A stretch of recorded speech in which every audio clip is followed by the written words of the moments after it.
Hey,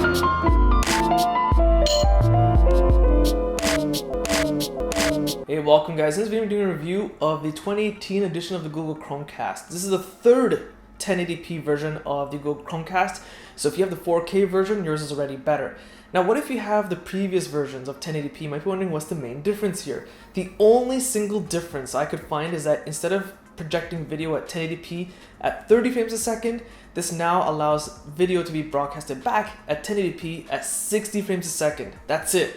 So if I saved you a ton of time instead of watching the rest of the review, be sure to hit this like button, subscribe, and thanks for watching. But everyone else, let's continue on.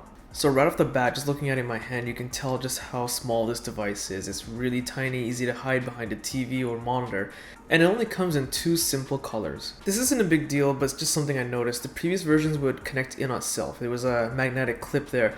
I noticed that this version doesn't have it. I wonder if Google realized no one really uses it, but just something I would point out to you. So on the surface of the device, it's pretty simple. There's just a small G logo for Google branding, of course. And on the other end is the HDMI port, which, as I mentioned, supports 1080p at 60 frames a second max. So there's only one real physical button on this device, and that's used to factory reset it. You can also factory reset it from the cell phone Google Home app if you really wanted to. There's a single port for micro USB connectivity for power, although at this day and age it should really have USB-C, not a big deal, but just something I would prefer. And that micro USB power cord measures in at a respectable 5 feet, but for some reason Google removed the cable management threading. They only have a single notch, which is almost useless. As for the power adapter itself, thankfully it's not big. It takes up a single slot on a power bar, convenient for a home theater setup. So for connectivity, this device does support 2.4 and 5 GHz Wi-Fi signal. And that's it for the internal specs. There's not much more to know. This doesn't have Bluetooth capability, and it's not designed for Bluetooth capability. That's not what Google wants here, and you'll understand why as the video progresses. So this is the recently redesigned Home app, in which you can control all your Google Home devices, including your Chromecast devices. So for me, I've set up rooms. So I put my Chromecast that I'm reviewing in the family room, and here it is right there. I can tap on it from here.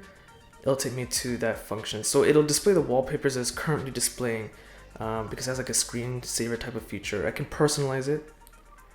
I can choose where the source of the photos are coming from.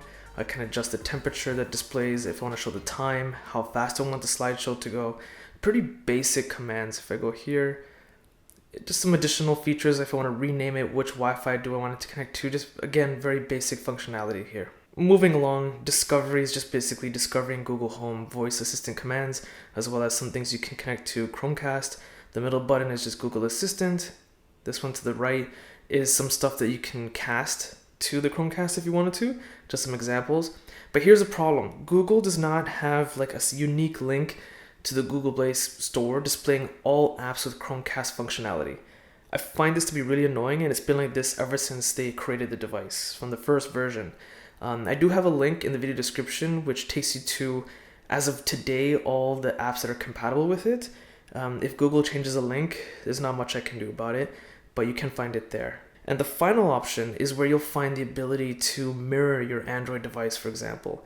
This is pretty hidden. It doesn't make sense to have it under your account settings. Previously, in the original app design of Home, it was just on the left side of the main menu. Very easy, you tap it and you get this menu. Now I have to kind of dig for it, which Google, I have to say, that's a pretty poor choice of placement. So the speed is basically dependent on how strong the Wi-Fi signal is in your home, as well as the internet signal to stream the actual content. So the way it works is if you go to an app, say like Netflix, you're looking for a symbol like this down here. And this tells you that you have the ability to cast it to whatever Chromecast compatible devices are available in your home network. You have to be on the same network in order for this to work as your Chromecast device. So let's do some quick demonstrations. Okay, so what you guys are basically seeing is the wallpaper from the Chromecast. This is what you can control from the Google Home app. You can always modify it to your Google photos if you want. You can always modify it to Facebook pictures. You do have that ability. This is just the stock wallpapers that Google's broadcasting from the internet, so it's always changing. So what we'll do for now is just switch over to Netflix casting. So you'll notice that I'm going to get a default Netflix wallpaper. That's because I'm not really casting anything yet. I've just turned it on so it's ready. As you can see on the screen, if I play something like Archer, for example, it just eventually pops up on the screen. As you can see, the loading time is pretty quick. My internet's not bad. My Wi-Fi signal is pretty strong. And there we go. So the reason I'm blurring out the screen is because YouTube has this video scanning technology that can detect copyrighted material, so I can't display the TV show itself. What I want to mention is that I am able to fast forward and rewind from the phone. Your phone behaves as a remote. You don't actually do anything with the Chromecast directly or with your TV remote. It's all through your phone or tablet device. So that control extends up to turning subtitles on and off through your phone, stopping the video, playing it, rewinding it, fast forwarding, and also volume control. So if I max it out or decrease it on my phone, it projects over to the TV. Now this is not my TV master volume control. This is the volume being outputted from the Chromecast to the TV. And in this case now I'm switching over to Plex, which a few years ago when I originally reviewed with one of the first Chromecasts, the performance was sluggish. I've noticed it's gotten a lot better. I'm not sure if it's thanks to this Chromecast version or if it's just updates to the Plex app. So what I'm projecting right now is actually 4K content to this Chromecast, even though the Chromecast only supports 1080p. The reason I'm doing this is I want to demonstrate that you can project 4K content, it just condenses it down to 1080p to match the Chromecast's capability. And this is all through Plex right now. So the one thing to keep in mind is there's a caveat, is that to project 4K content, you need a very powerful router, like extremely strong signal because it has a high bitrate 4K content and a lot of buffering, as you guys can see right now. 1080p content, I have had no issues with it so far. It works great through Plex casting. I just want to demonstrate what you can and can't do with 4K content. So remember that feature about mirroring your device, which is buried in the Google Home app? I'm going to demonstrate that now. And it's going to quickly throw it over to the screen. And what you guys are going to be seeing is my entire device being mirrored to the Chromecast. If I hit the home button on my cell phone, once it connects, I'm noticing that response time is about a second delay, maybe half a second delay. I can pretty much do anything I want. I can even open the camera if I wanted to. As you guys can see, this is all my camera.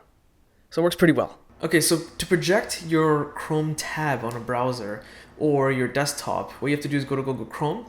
And the top right, you can open up the menu, then hit cast. Now, this is where you have all your devices that are available to cast to. In this example, the review I'm doing for is a family room Chromecast. And if I just hit this, it would just cast whatever's on my current Chrome tab. You can display your entire desktop, but it's hidden. It's kind of an odd spot. It makes no sense why Google put it here.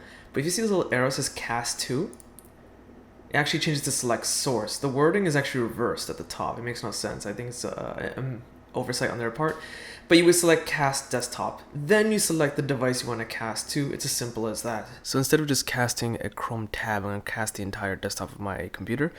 So if I do it like this, it's asking me for permission to share, as well as sharing audio.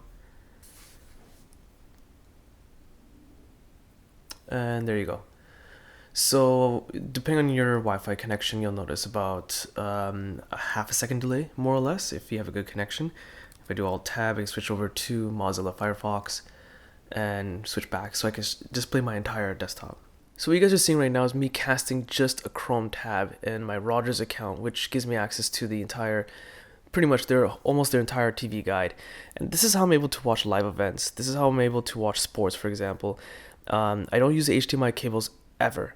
I have this projecting from my laptop over the Chromecast. Now the picture, as I mentioned before, is about a half a second delay between casting from the desktop to the TV, but there's also half a second delay for the audio. So on the TV, everything is perfectly in sync. And perhaps one of the coolest things a lot of people don't know is that if you have a Google Home Assistant, for example, you can initiate commands through it. So you can say something, for example, like telling it to open Netflix on your family room TV.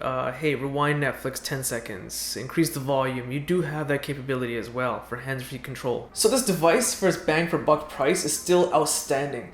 But the third version of the 1080p version, jumping from 1080p 30 frames a second to 60 frames a second, doesn't seem like a worthy upgrade to make it the third version of the 1080p series, even though they didn't really change the price, which is a good thing. But then they also removed cable management, which is bizarre on their part. And the casting feature to show if you want to cast your Chromecast or desktop is kind of hidden. And still, Google makes it difficult to find Chromecast compatible apps on the Google Play Store. They do not make it easy to find. So still a rock solid device though, if you want to get it for yourself or maybe for the upcoming winter holidays. I'll be here in a few months. So if you guys found this video useful, be sure to check out my social links in the video description. Hit that like button, it does help, subscribe, and thanks for watching.